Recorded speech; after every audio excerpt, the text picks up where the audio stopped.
বছৰৰ মূৰত এইটোতো ৰ 2 বছৰৰ মূৰত আহিছ বোলে মই তোক খাতিৰ কৰিম বুলি ভাবিছ নেকি আৰু শুনিছো তোৰ বোলে বিয়া দৰা হবলৈ ইউএছত থাকে তইও কিন্তু কম নহয় দেই তইতো মোক এটা খবৰ কৰিব পাৰ বাৰু বহ ঐ কচোন ক কেনেকুৱা মানে তোৰ দৰাটো ৰচোন আচলতে মই ইয়ালে এটা বেলেগ কথাৰ কাৰণেহে আহিছো বেলেগ কথা এটা বৰ পুৰণি কথা তোৰ মনত আছে নে নাই হেতুও মই ক'ব নোৱাৰো ইমান পুৰণি কথা নে ময়ো পাহৰি আছিলো কালি হঠাৎ মনত পৰি গ'ল জানো এটা সৰু ল'ৰাই যে স্কুলৰ ষ্টেজত গিটাৰ বজাইছিল হিয়া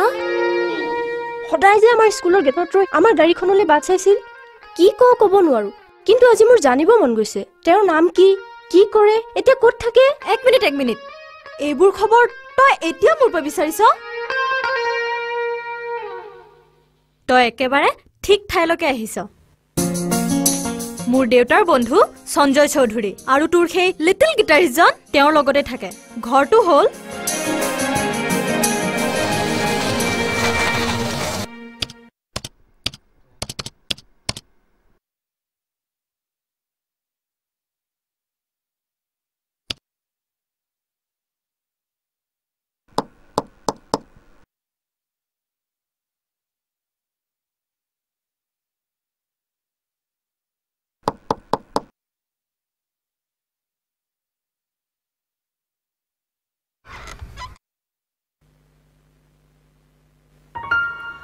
Yes, কিবা কাম আছিল? কাম নাই মানে কিবা ৰেকৰ্ডিং কাৰোবাৰ লগত কিবা এপইন্টমেন্ট etc. আপুনি সঞ্জয় চৌধুৰী মানে Of course, মই সঞ্জয় চৌধুৰী মোক বিচাৰিছে হয় মানে আকৌ মানে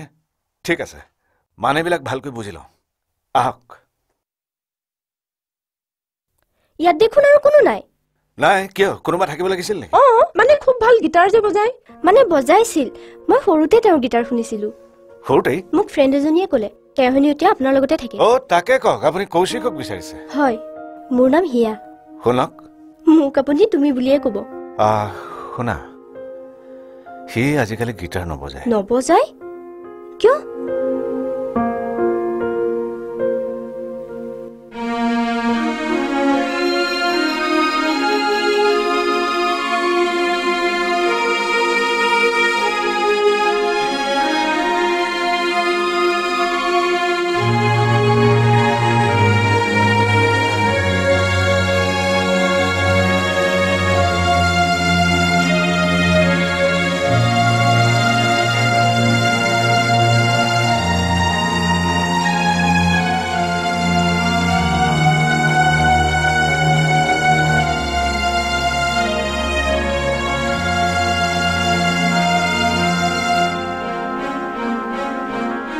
তেওঁক এবাৰ লগ কৰিব পাৰিমনে আংকল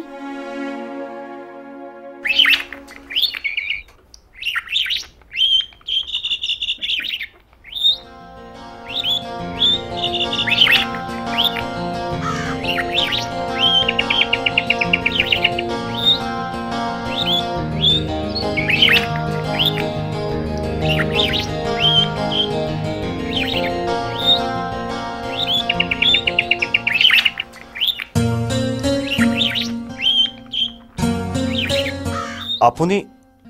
ইয়ালে নিশ্চয় কাৰোবাক সুধিয়ে ইয়ালে আহিছো মোৰ কথা কিন্তু মইতো ৰবা আগতে আন এটা কথা ঠিক কৰি লওঁ আন এটা কথা মানে মই আপোনাক চিনি নাপাওঁ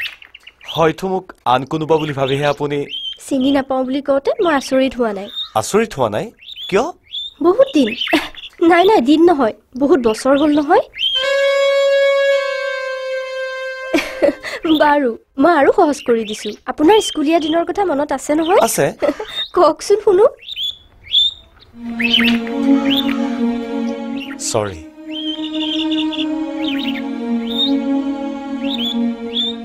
কেৱল কথা আজি আৰু মনত পেলাব নোখোজো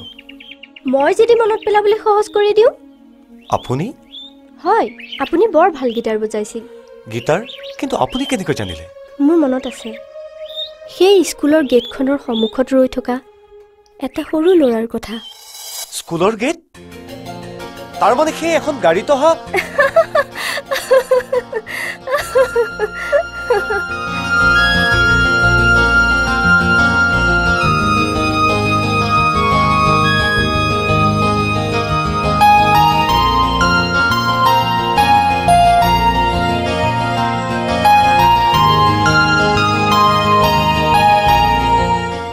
গড আপোনাৰ মনত যে পৰিল কিন্তু আপুনি আজিকালি কিয় গিটাৰ নবজায়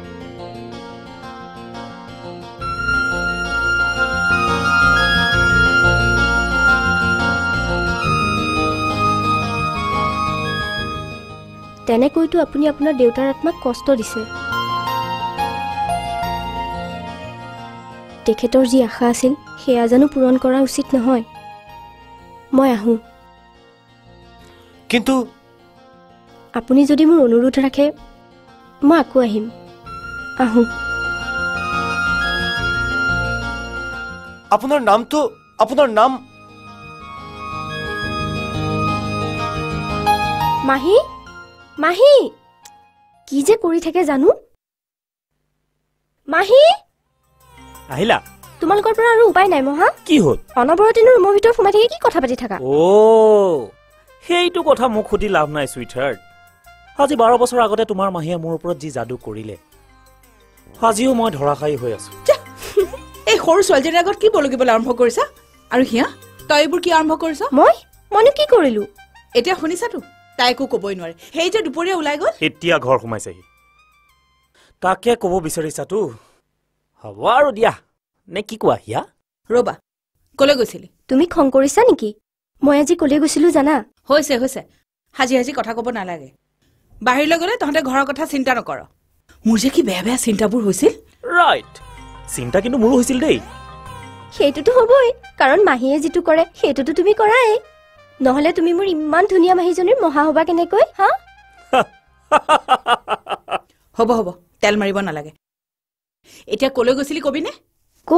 ক'বতো লাগিবই ভাবিব নোৱাৰা কথা জানা মাহী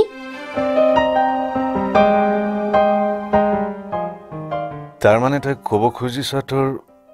ইমান দিনে তেওঁলৈ এবাৰো মনত পৰা নাছিল আৰে তুমি বিশ্বাস নকৰা কিয় কিমান বছৰ আগৰ কথা আৰু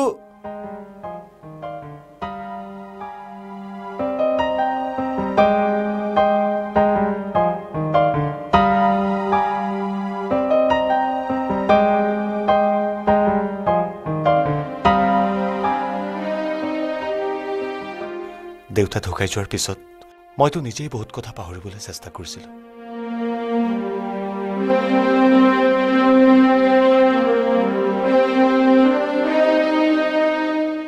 হঠাৎ মনত পৰি গ'ল জানা